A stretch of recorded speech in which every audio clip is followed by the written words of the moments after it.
Shalom Bapak Ibu dan Saudara-saudari sekalian. Jumpa lagi dengan saya Pendeta Ampilas MP Aritonang. Sebelum kita merenungkan firman Tuhan, marilah kita berdoa. Damai sejahtera Allah yang melampaui segala akal, itulah yang memelihara hati dan pikiranmu dalam Kristus Yesus.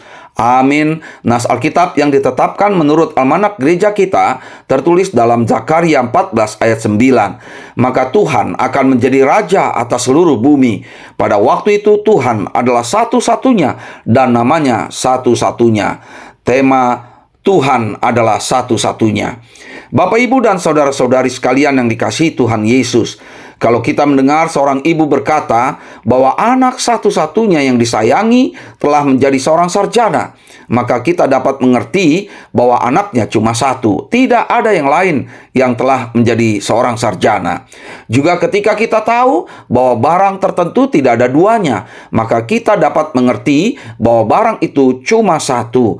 Begitu pula dengan nas renungan kita ini. Kata satu-satunya dalam bahasa Ibrani Echad, artinya esa, tunggal dan satu, atau yang pertama dan yang utama. Maka arti dari kata Tuhan adalah satu-satunya, yaitu Tuhan itu esa, yang pertama dan yang utama. Pertanyaannya adalah, kapan dan bagaimana semua orang bisa mengaku bahwa Tuhan itu esa, yang pertama dan yang utama? Maka jawabnya adalah, pada waktu Tuhan menjadi raja atas seluruh bumi, atau pada waktu Tuhan menyatakan kuasanya sebagai raja yang berkuasa atas seluruh bumi. Dengan kata lain, Zakaria mengimani dan mengamini bahwa Tuhan menyatakan kuasanya sebagai raja yang berkuasa atas seluruh bumi pada waktunya. Saya katakan pada waktunya, jangan kita artikan menurut ukuran waktunya dunia atau manusia, tetapi waktunya Tuhan yang jauh berbeda dan tidak terduga. Ya, waktu Tuhan pasti terjadi dan tidak dapat ditunda atau dirintangi oleh siapapun dan sehebat apapun dia.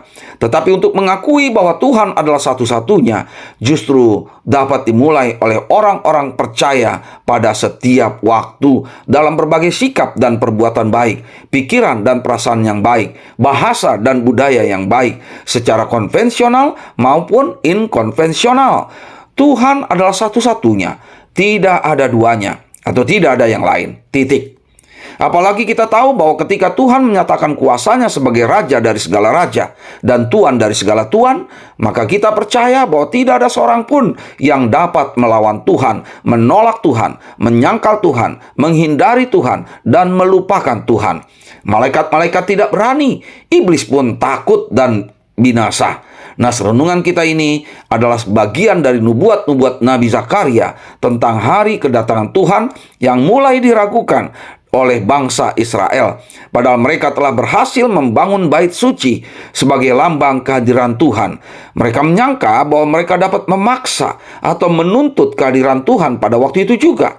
Bahkan mereka berusaha dengan kemampuan mereka sendiri melalui nabi-nabi palsu untuk menghadirkan berhala-berhala buatan tangan manusia yang mereka sembah sebagai Tuhan. Dengan kata lain, mereka begitu berani menyangkal Tuhan yang berkuasa atas segala keberhasilan mereka membangun bait suci. Mereka tersesat dengan keyakinan yang menduakan Tuhan, sehingga mereka gagal untuk mensyukuri kemurahan Tuhan atas hidup mereka.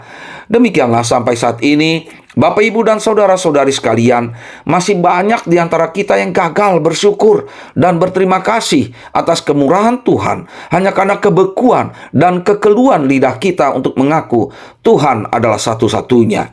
Apalagi hati dan pikiran kita masih terus memberontak untuk menduakan Tuhan dengan berbagai kenikmatan duniawi.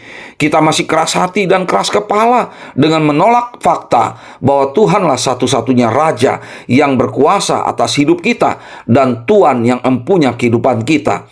Bahkan sebagian di antara kita pun masih ada yang menganggap enteng esensi dan eksistensi Tuhan antara ada dan tiada, antara kepastian dan keraguan-raguan. Hal ini bisa kita buktikan sendiri melalui kecenderungan hati dan pikiran kita sehari-hari. Secara sadar atau di alam bawah sadar, ternyata kita masih lebih mengutamakan diri kita sendiri. Kita masih lebih mengandalkan diri kita sendiri. Kita masih hidup untuk diri kita sendiri.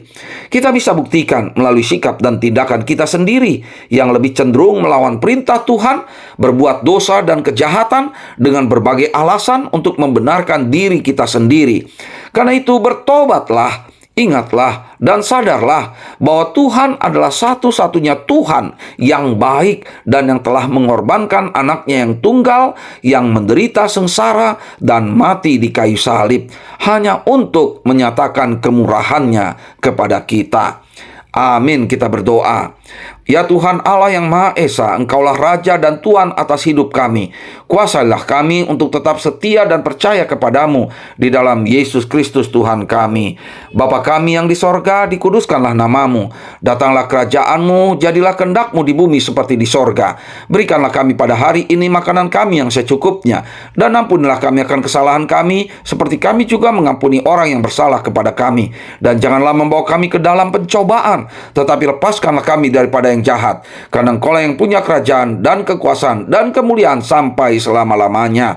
Amin. Kasih karunia dari Tuhan Yesus Kristus dan kasih setia dari Allah Bapa dan persekutuan dengan Roh Kudus, itulah yang menyertai kamu sekalian. Amin. Shalom, sampai jumpa lagi di kesempatan berikutnya.